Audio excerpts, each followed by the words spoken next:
창세기 22장 1절로 14절. 창세기 22장 1절로 14절.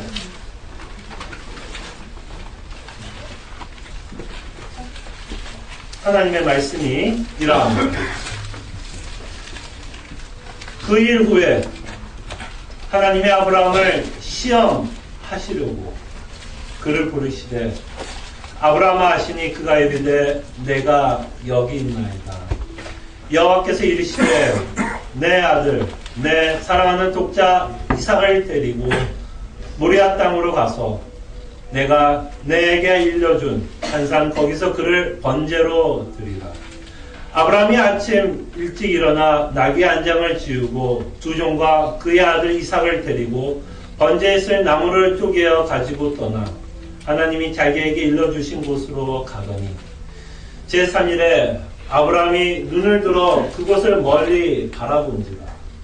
이에 아브라함이 종들에게 이르되 너희는 나귀와 함께 여기서 기다리라. 내가 아이와 함께 저기 가서 예배하고 우리가 너에게로 돌아오리라 하고 아브라함이 이에 번제나무를 가져다가 그의 아들 이삭에게 지우고 자기는 불과 칼을 손에 들고 두 사람이 동행하더니 이삭이 그 아버지 아브라함에게 말하여 이르되 내 아버지여 하니 그가 이르되 내 아들아 내가 여기 있노라. 이삭이 이르되 불과 나무는 여기 있거니와 번제의 어린 양은 어디 있나이까. 아브라함이 이르되 내 아들아 번제의 어린 양은 하나님이 자기를 위하여 친히 준비하시리라 하고 두 사람이 함께 나아가서 하나님이 그에게 일러 주신 곳에 이른지라.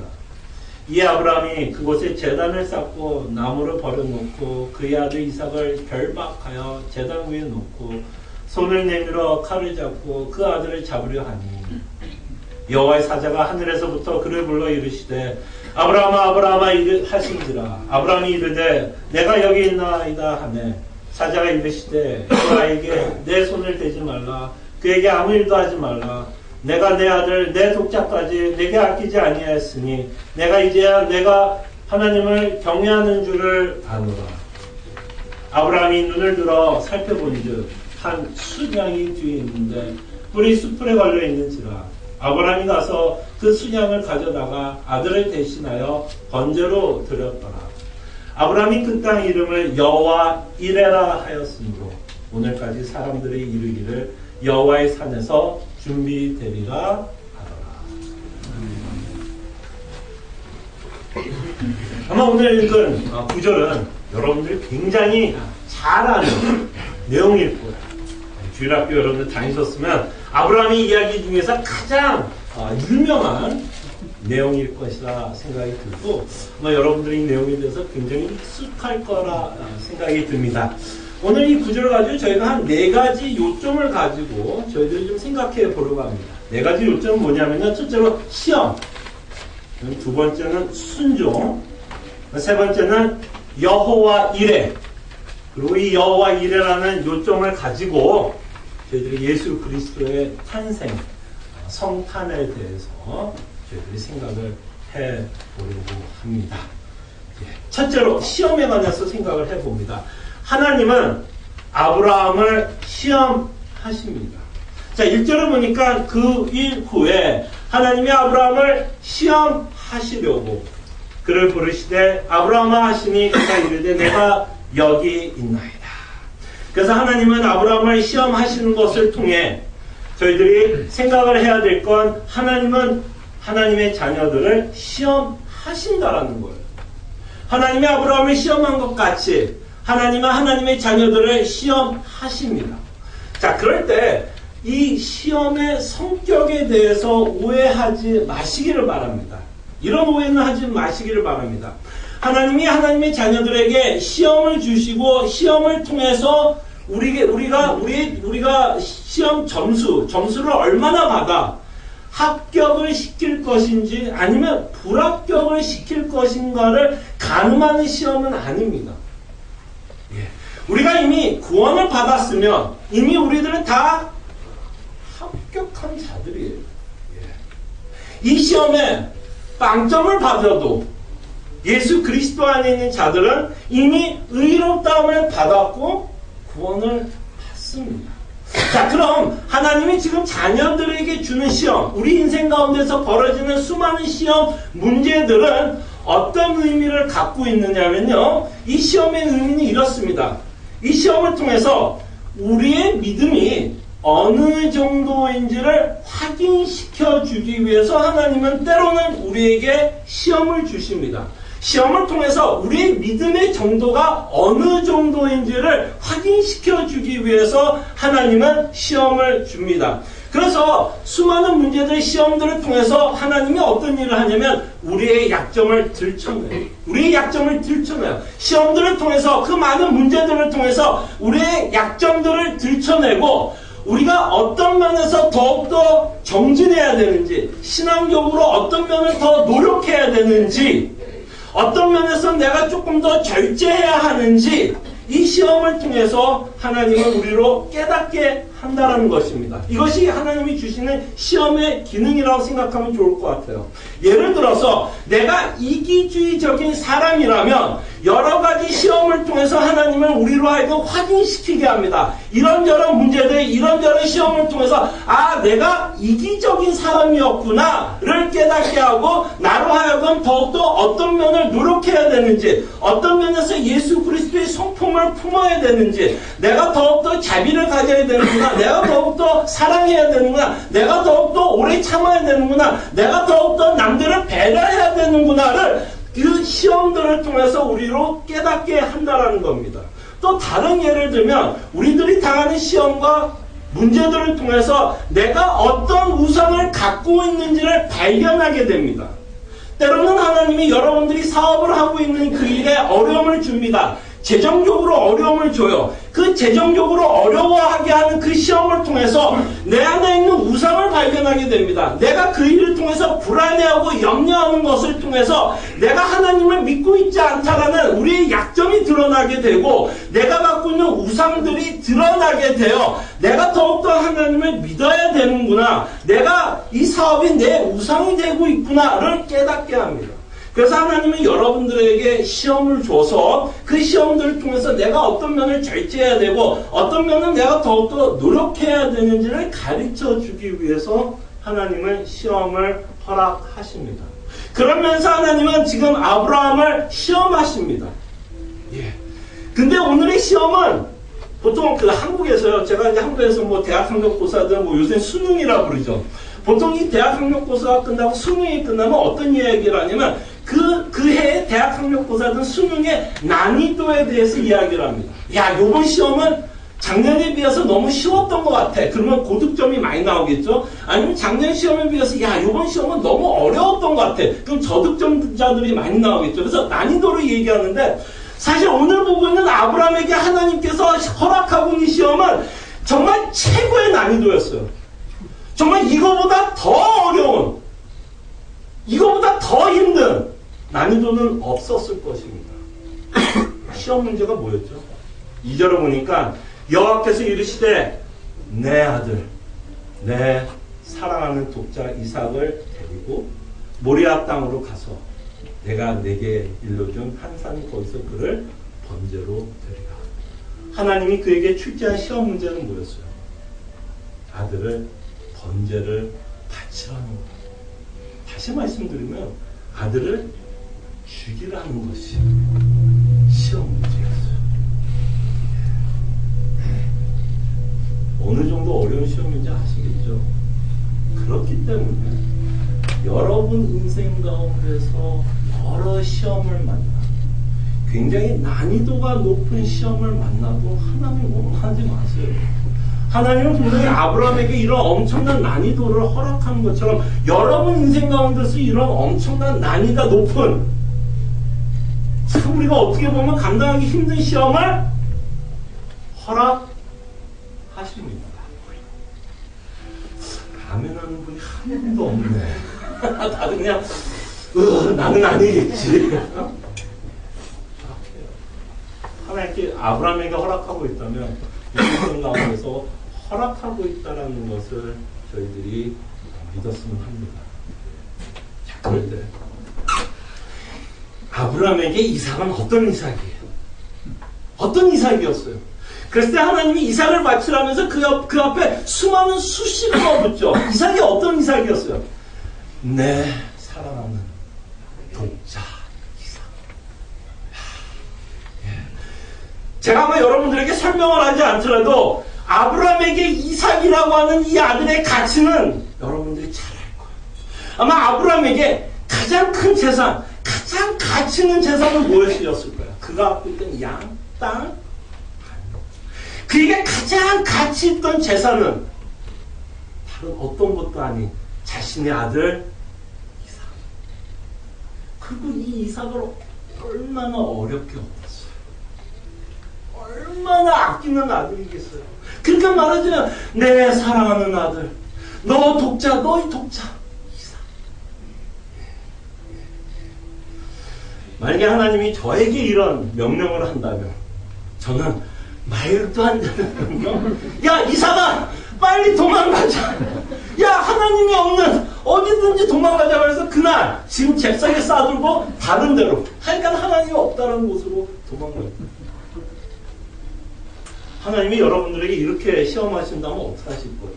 오늘 여러분들이 하고 있는 스몰 비즈니스들이 있죠. 뱅크럽시 하라. 오늘 당장 뱅크럽시 하라. 어떻게 하실 수 있겠어요? 한번 볼까요, 여러분 표정들은? 이런 시험이었어요. 뱅크럽시 하라. 대단한 난이도의 시험이었습니다. 근데 시험도 시험이었어요. 시험 문제도 굉장히 어려웠는데요. 이 시험에 임하고 있는 아브라함의 행동은 더 놀랐습니다. 시험 문제보다 이 아브라함의 행동이 더 놀라워요. 저 같으면, 아니 우리 같으면 도망갔을 법한 이 일, 말도 안 되는 이 명령에 아브라함은 뭐예요? 두 번째 포인트. 이 시험에 아브라함은 순종합니다. 이게 이 스토리가 갖고 있는 가장 놀라운 이야기인 것 같아요. 여기 순종이에요. 그래서 3절에 보니까 아브라함이 아침에 일찍 일어나 나귀의 한 장을 지우고 두 종과 그의 아들 이삭을 데리고 번제에 쓸 나무를 쪼개어 가지고 떠나 하나님이 자기에 일러주신 곳으로 가더니. 그래서 하나님이 시험 문제를 갖고 이삭을 데리고 번제할 준비를 하여 이삭을 데리고 모리아 산으로 갑니다. 자, 그러면서 이 스토리가 어떻게 전개되는지 보세요. 이 아브라함이 순종하면서 하고 있는 대화들이 굉장히 놀라워요. 자, 아브라함이 이제 순종하면서 종과 떠나는데요. 4명이 떠납니다. 아브라함, 이삭, 그 다음에 2명의 종과 함께 모리아 산으로 가요. 예. 자, 분명히 그럴 때 우리는 알고 있는 스토리가 뭐냐면 아브라함이 이삭을 죽일 거예요. 그죠? 죽일 걸 알아요. 근데 아브라함이 종에게, 2명의 종에게 어떤 말을 하고 있는지 한번 보세요. 이게 참 재밌는 스토리인 것 같아요. 4절과 5절에 보면 제3일에 아브라함이 눈을 들어 그곳을 멀리 바라보는지라. 어떤 심경이었을까요? 아브라함이 저 먼 산을 바라보고 이삭을 바라보면서 참 망감이 교차했을 거라고 생각해요. 야, 아직도 안 되니까 도망갈까? 뭐 별 생각이 다 들었을 것 같아요.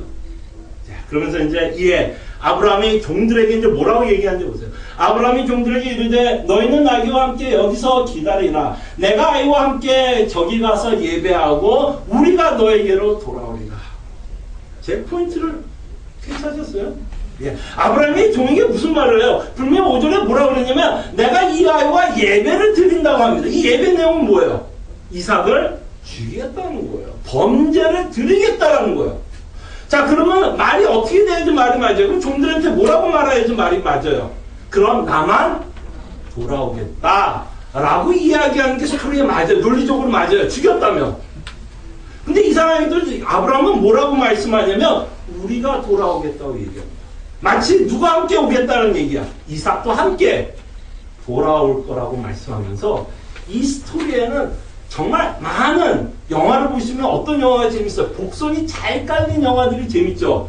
여기에는 엄청난 복선들이 깔려 있으면서 이 아브라함의 대화를 통해서 저희들이 보게 됩니다. 어쨌든 그 내용을 조금 있다가 저희들이 살펴볼 거예요. 자, 그러면서 계속해서 아브라함은 순종을 합니다. 번제를 드리러 올라갔는데 이삭이 또 물어봐요. 그냥 조용히라도 올라갔지. 이삭이 물어봐요. 아버지, 아니 번제는 어디 있어요? 그 말을 들었던 아브라함의 심정은 어떨까? 번제는 어디 있어요? 뭐 번제할 모든 준비는 하신 것 같은데 번제물, 동물은 어디 있습니까? 그럴 때 아브라함은 그냥 묵묵히 가는 거죠. 하나님이 준비하셨을 거예요. 그 누구였어요? 아브라함에게는 순양 아직 몰라요. 순양은 우리는 벌써 스토리 아니까 아브라함은 하나님이 순양 준비하지 아니요. 아브라함에게 하나님께서 준비한 번제는 누구였어요? 이삭이었어요. 그걸 끌고 올라가는 거죠. 자, 그러면서 그 순종의 절정을 보여줍니다. 이 스토리의 절정. 여러분들이 잘 아는 9절과 10절에 보면 하나님이 그에게 일러주신 곳에 이른지라 이에 아브라함이 그곳에 뭐했는지 준비하되 제단을 쌓고 나무를 버려놓고 그의 아들 이삭을 결박 제단 위에 나무 위에 놓고 손을 내밀어 칼을 잡고 그 아들을 잡으려 하니. 그래서 아브라함은 정말 이삭을 죽이고 있어요. 정말 하나님의 명령에 시험에 순종하고 있는 것을 보게 됩니다. 자, 그럴 때 이제 여러분들이 이제 질문하고 싶은 질문이 나와야 돼요. 어떤 질문을 하셔야 되면, 야, 아브라함은 어떻게 이 이삭을, 정말 내 사랑하는 독자 이삭, 정말 자기에게 가장 가치 있다라고 생각하는 이삭을 이렇게 죽일 수 있을까에 대한 궁금증이 생겨야 돼요. 그래야지 우리가 오늘 본문을 보니 재미가 생기고 하나님이 우리에게 어떤 메시지를 전하려고 하는지를 알 수 있다고. 그러면 아브라함이 어떻게 이 이삭을 바치고 있는지, 정말 죽이려고 하는지에 대한 내용을 저희들이 좀 생각해 보려고 합니다. 자, 두 가지의 이유가 있는데, 첫째로는 아브라함은 하나님의 약속을 믿었습니다. 하나님의 약속을 믿었기 때문에 이삭을 죽이는데요. 어떤 약속을 믿냐면, 분명히 하나님이 아브라함에게 뭘 약속했냐면, 이 이삭을 통해서 해의 별보다, 그 별을 보여주냐 밤에요. 그 묵별을 보여주면서 이 이삭을 통해서 뭘 약속해요? 정말 너희 자손들이 이 별만큼 많을 거라고 약속을 해요. 그죠? 그럴 때 아브라함은 그걸 뭐예요? 믿었다고 얘기하고, 그 믿음을 우리가 갈라디아서를 통해서 계속 공부하는 것처럼 그 믿음 내용을 가지고 하나님은 아브라함을 의롭다라고 칭해 주십니다. 그 내용을 아브라함을 믿었어요. 그 내용을 믿으면서 어떻게 이삭을 죽일 수 있었을까요? 그 내용과 이삭을 죽이는 내용은 어떤 관계가 있는지를 이제 히브리서를 통해서 저희들이 좀 살펴보려고 합니다. 자, 아브라함이 무엇을 믿었기 때문에 이삭을 죽일 수 있었다라고 히브리서 기자는 저희들에게 말씀합니다. 히브리서 11장 17절 19절 주보를 다 이제 모든 구절들은 주보를 참고하시면 돼요. 히브리서에서 이렇게 말씀합니다. 자, 17절에 보면 아브라함은 시험을 받을 때 지금 창세기 22장을 지금 요약하고 있어요. 해석을 달고 있습니다. 히브리서 기자가. 아브라함이 시험을 받을 때 믿음으로 이삭을 드렸으니 그는 약속들을 받은 자로 돼 그 외아들을 드렸느니라. 그래서 이유가 18절에 나왔는데 그에게 미리 말씀하시기를 내 자손을 칭할 자는 이삭으로 말미암으리라 하셨으니 그가 하나님이 능히 이삭을 죽은 자 가운데서 다시 살리실 줄로 생각합니다. 비유컨대 그를 죽은 자 가운데서 도로 받은 것이다. 그러니까 지금 이 히브리서의 기자의 말씀을 보면 지금 이 아브라함은 이삭을 통해서 별들, 묵별처럼 주실 것을 아브라함은 믿었고 그런 그 약속을 믿었기 때문에 설사 하나님이 이삭을 죽이라고 해도 그리고 자기가 이삭을 죽인다고 해도 아브라함은 뭘 믿었던 거예요? 어떻게든 살려서 하나님이 약속한 거를 지키겠다라는 걸 뭐 하는 거예요? 아브라함은 믿었던 거예요. 그러니까 다시 말씀드리면 아브라함은 뭘 갖고 있어? 뭘 갖고 이삭을 죽여서 부활의 상황을 갖고 죽이는 거예요. 왜냐면 이삭이 죽으면은 자손이 나올 수 있어요, 없어요? 없습니다. 부활의 소망을 갖고 이삭을 죽입니다. 자, 그렇다면 여러분들이 좀 생각해 볼 수 있는 거, 야, 어떻게 아브라함이 이렇게 부활의 소망을 갖고 있었을까? 라고 생각해 볼 수 있는데요. 이것은 아마도 아브라함이 부활의 소망을 가질 수 있었던 건 자신이 갖고 있던 신앙적인 경험 때문이 아닐 거라고 생각이 듭니다. 어떤 경험을 했어요? 아브라함은 분명히 이런 상태였습니다. 아브라함은 늙었어요. 이 성경 이 구절에서 이 아브라함의 늙은 상태가 굉장히 중요했고 그 다음에 또 하나가 사라의 태가 죽었다라고 성경은 말합니다. 사실은 아브라함은 자녀를 가질 수 있는 상태가 전혀 아니었어요. 죽었단 말이에요. 늙었단 말이에요. 이 말은 뭐냐면 아이를 가질 수 없어요. 그러니까 생물학적으로, 생리학적으로 아이를 가질 수 없었어요. 그 다음에 애를 갖지 못한다고 표현하지 않고 성경은 의도적으로 사라의 태가 죽었다라고 표현했어요. 그냥 애를 못 가진다라고 표현하는데 죽었다. 바로 그 죽었던 태에서 뭐가 나타나요? 생명을 주고 있는 걸 보게 돼요. 이삭을 주고 있는. 그 죽음 가운데서 새로운 생명을 허락하고 있는 뭐를 보게 되냐면 하나님 아버지의 능력. 죽은 곳에 생명을 주는 창조주 하나님인 것을 아브라함은 믿었다라는 걸 보게 되고, 그렇게 사라의 태에서 죽었고 내가 늙은 가운데서도 아이를 허락한다면 아브라함에게는 이삭이 죽더라도 하나님은 분명 이를 부활시킬 수 있다라는 능력을 믿었을 것입니다.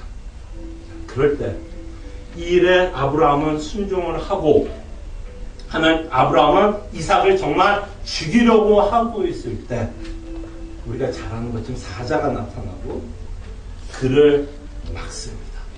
그를 막아요. 왜 말리죠? 세 번째 포인트입니다. 여호와의 일에 하나님이 이미 준비하고 있는 숫 양을 저희들이 보게 됩니다. 자, 13절과 14절에 보면 아브라함이 눈을 들어 살펴본 적, 말리고 나서 살펴보니까 한 순양이 뒤에 있는데 뿔이 수풀에 걸려 있는지라 아브라함이 가서 그 순양을 가져다가 아들을 대신하여 번제로 드렸다. 그래서 이제 아브라함이 고백을 하죠. 아브라함이 그 땅 이름을 여호와 이레, 준비하시는 하나님, 여호와 이레라 하였으므로 오늘까지 사람들이 이르기를 여호와의 산에서 준비물이 되리라 하더라.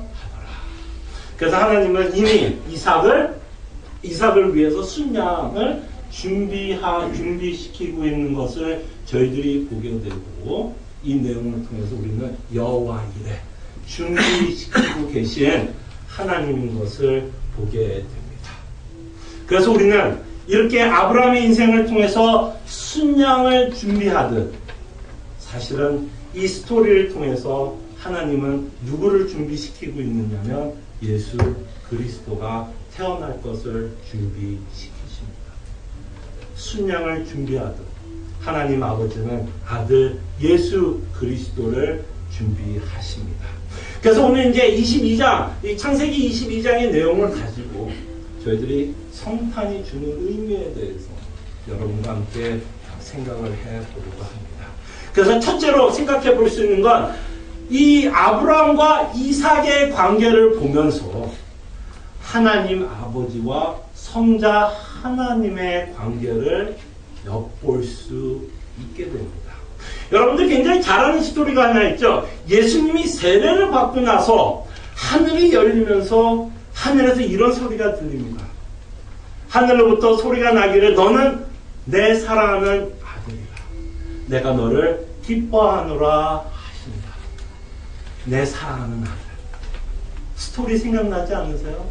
지금 우리가 읽었던 창세기 22장에서 아브라함과 이삭의 관계가 생각나지 않으세요? 내 사랑하는 아들. 그래서 이 창세기 22장에 아브라함과 이삭의 관계를 통해서 우리는 뭘 보게 되냐면 하나님 아버지와 아들이 얼마나 사랑하고 있는 관계를 보게 돼요. 그리고 우리는 예수님을 뭐라 그래요? 독생하신 독생자.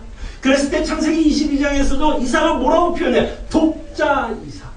그래서 창세기 22장을 통해서 아브라함과 이삭의 관계를 통해서 하나님 아버지와 아들이 서로 얼마나 죽고 못 사는 사랑의 관계를 갖고 있는지를 저희들이 보게 됩니다. 자, 요거를 여러분들이 잘 기억하시면서 저희들이 계속해서 좀 생각을 해보려고 합니다. 자, 두 번째로 저희들이 생각해 볼 수 있는 건 아브라함이 순종했듯이 예수 그리스도께서 순종하고 있는 것을 보게 됩니다. 아브라함은 하나님께서 주신 시험에 순종한 것 같이 예수님도 하나님 아버지께서 주신 시험에 순종하십니다. 그럴 때 하나님 아버지께서 아들 예수에게 주신 시험의 난이도는 어떻습니까? 엄청난 고난 위에 시험을 주십니다. 어떤 시험이었죠? 아들이 죽어야 되는 시험이었어요. 아들이 죽어야 되는 시험이었어요. 그래서 어떤 신학자는 예수님의 생애를 아주 간단하게 요약했어요. 예수님이 왜 이 땅에 오셨냐? 죽기 위해서. 간단합니다. 죽기 위해서. 그럼 예수님의 시험은 뭐예요? 죽음입니다. 그 순종의 끝은 죽음이에요. 세상 죄를 짊어지는 어린 양으로 이 땅에 그는 태어나야 됩니다. 이것이 지금 아들 예수에게 하나님 아버지께서 주시는 시험입니다. 하나님 아버지가 아들에게 주신 시험은 아들아, 너가 가서 죽어야겠다. 너가 가서 죽어야겠다. 그리고 그 시험에 아들 예수님은 순종하십니다. 이 땅에 오셨습니다. 이것이 성탄이에요. 이것이 성탄이에요. 성탄이 뭐냐? 죽기 위해서 오신 것입니다. 실제로 창세기 22장을 가지고 저희가 성탄에 대해서 생각을 해본다면 아브라함이 이삭을 죽이려고 했던 것 같이 하나님 아버지도 아들 예수 그리스도를 죽이십니다. 아브라함이 이삭을 죽이려고 했던 것처럼 하나님 아버지는 아들을 죽이십니다. 근데 창세기 22장과 예수 그리스도의 스토리가 다른 게 있어요. 아브라함의 스토리와 예수님의 스토리가 다른 것이 있다면 뭐가 다르죠? 아브라함이 이삭을 죽이려고 할 때 하나님이 막았어요. 천사를 보냈어요. 죽이지 마라. 왜? 내가 순양을 준비했기 죽이지 말라라고 사자를 통해서 막습니다. 그러나 예수님 심판을 받을 때 기도했던 내용 기억하십니까? 아버지에게 기도합니다. 제발 이 잔을 옮겨달라고 간곡히 기도합니다. 너무 괴로워서 기도합니다. 그때 아버지는 침묵해요.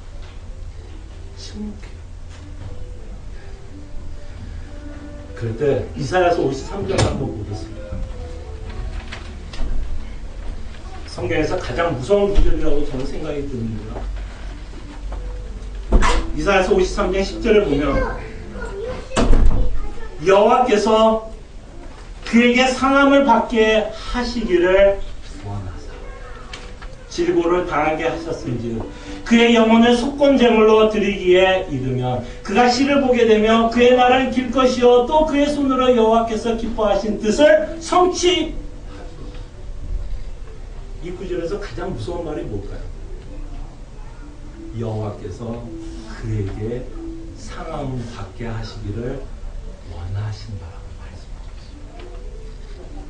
그래서 여호와께서 그가 상함을 받을 때 그 대명사 그는 누구예요? 그래서 다시 말씀드리면 하나님 아버지는 아들이 상함 받기를 원한대요. 다시 말씀드리면 하나님 아버지는 아들이 십자가에 죽기를 원하신다라고 말합니다. 그러기에 아들이 이 잔을 옮겨달라고 이렇게 기도할 때 아버지는 침묵하십니다.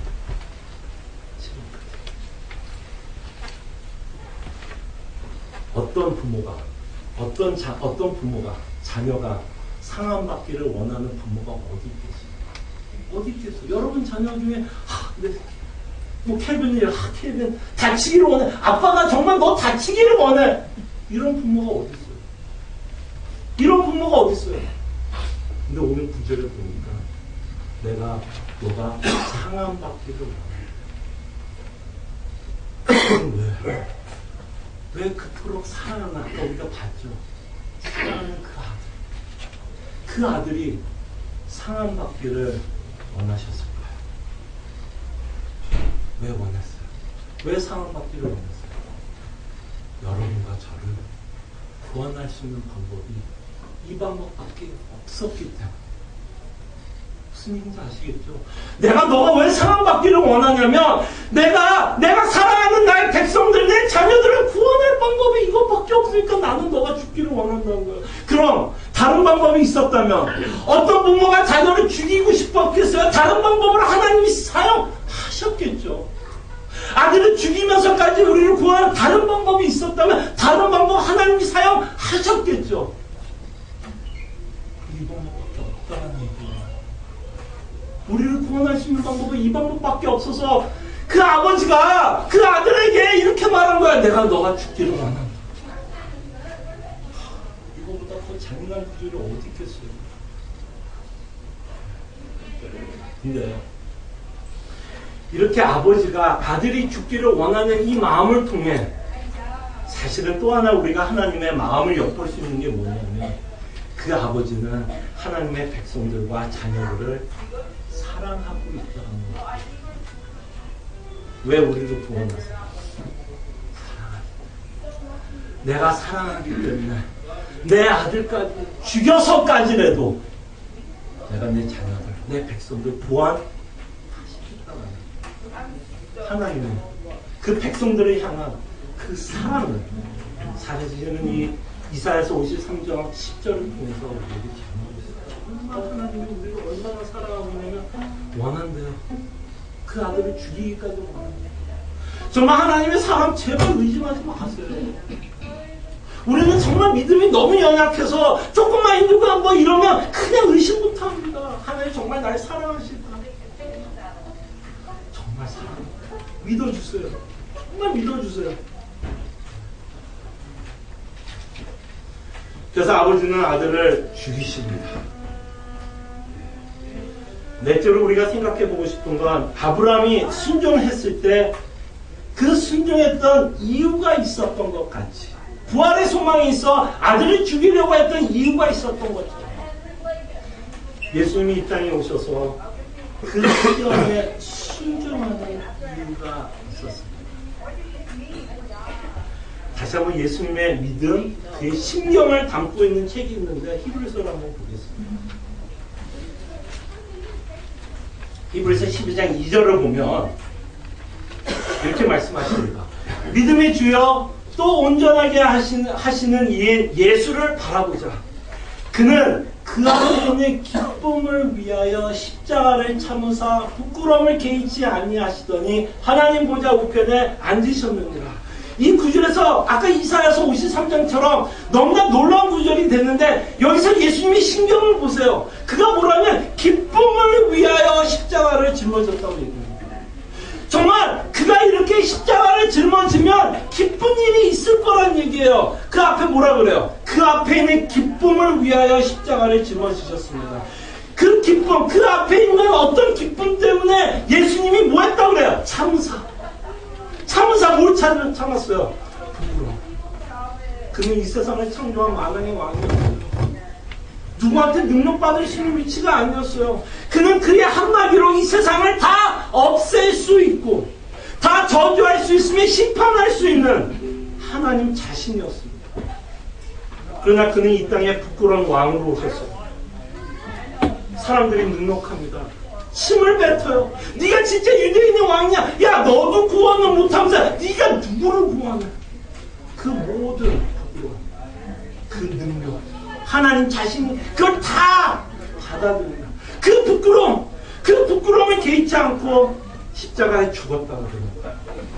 그럼 그 예수님이 그 앞에 뭘 받기에? 도대체 이 십자가를 짊어지고 나면 그 앞에 뭘 받기에? 도대체 예수님이 뭘 받기에 그 앞에 있는 기쁨을 위해서 십자가를 참았다라고 히브리서 기자는 말씀합니다. 예수 그리스도께서 이렇게 죽으면, 이렇게 부끄러움을 다 참아내고 십자가에 죽으면 어떤 기쁜 일이 있다는 걸 아십니까? 여러분과 제가 구원을 받을 것을 알기 때문에. 그게 바로 예수님의 기쁨이었어요. 여러분들이 예수님의 기쁨이었어요. 여러분들을 구원하는 게 예수님의 기쁨이었어요. 그래서 그는 그 모든 부끄러움을 개의치 않고 우리를 구원하기 위해서 이 땅에 태어나는 순간부터 고난이었죠. 그는 태어날 것도 없었어요. 그의 모든 33년의 인생은 고난으로 끝나요. 십자가로 끝나요. 근데 왜 태어났어요? 왜 죽었어요? 우리 때문에. 우리 때문에. 여러분과 나를 위해서. 우리 그 기쁨으로 하셨어요. 기뻤대요. 왜? 그러면 구원을 받을 것이기 때문에. 그럴 때 하나님 아버지만이 우리를 사랑하는 것이 아니라 또한 누구도 우리를 사랑하고 있는 걸 보게 돼요. 성자 예수님. 여러분과 저 얼마나 사랑하고 있는지 바로 예수 그리스도께서 이 땅에 태어나는 것을 보면 저희도 보게 돼요. 정말 사랑의 극치예요. 이 성탄은요. 성탄의 메시지는 사랑의 극치를 하나님이 저희들에게 보여줍니다. 성탄은 우리에게 정말 기쁜 날이에요. 그죠? 기쁘다 구주 오셨네. 우리가 이따 마지막에 부를 찬송에 기쁘다 구주 오셨네. 정말 우리에게 기쁜 날이 왜? 우리를 구원할 그 부끄러움을 개의치 않고 우리를 구원하기 위해서 십자가를 짊어질 그 어린 양, 하나님께서 준비하신 여호와 이레의 그 양이 태어난 날. 그래서 우리에게는 너무나 기쁜 날입니다. 근데 여러분, 이것도 하나 기억해 주세요. 정말 이것도 하나 기억해 주세요. 예수 그리스도께서 태어난 그날은 하나님 아버지와 성자 예수님에게 가장 잔인한 날. 그거 아세요? 우리에게는 너무나 기쁜 날일지는 몰라도요. 그날 하나님 아버지와 아들에게는 가장 잔인한 날이에요. 왜? 왜 잔인한 날이에요? 아버지는 아들을 죽여야 돼요. 심판을 해야 돼요. 저주를 부어야 돼요. 그리고 그 아들은 아버지의 저주를 받아야 돼요. 내 사랑하는 아들, 내 사랑하는 아들, 내 독자의 아들에게 그 심판을 부어야 돼요. 네. 성탄은 우리에게 가장 기쁜 날이지만 하나님 아버지와 아들에게 가장 고통스러운 날이었다는 것을 기억하시고 그 고통을 감수하시면서까지 우리를 구원하시려고 하는 하나님의 사랑과 은혜를 맛보시기를 바랍니다. 제가 아이들한테도 설교를 했던 거 아마 여러분들이 이해하셨을 거라 생각이 듭니다. 점점 크리스마스의 의미도 없어져요. 가끔 믿는 우리도 크리스마스의 의미가 없어지는 것 같아요. 크리스마스 하면 카드 쓰는 거. 사랑하는 사람들, 카드 쓰세요. 쓰지 말라는 얘기 아니에요. 사랑하는 사람들한테 선물 주는 거, 선물 주세요. 저도 선물 받는 거 좋아합니다. 그리고 아까 제가 농담반으로 얘기한 거 어른들한테는 크리스마스에 우리조차도 크리스마스의 진정한 의미를 잊고 살아가는 것은 아닌가 생각을 해봅니다. 그러기에 하나님은 여러분과 저에게 이미 최고의 선물을 주셨어요. 정말 이걸 믿으세요. 최고의 선물. 최고의 선물을 이미 여러분들에게 주시고 있다는 걸 기억해주세요. 세상 크리스마스에 현혹되지 마시고 정말 예수 그리스도께서 주시는 은혜 감사하시고 성탄이 주는 참된 위로와 기쁨을 맛보시기를 바랍니다. 함께 기도합니다. 저희들이 좀 말씀을 기억했으면 합니다. 말씀을 기억하시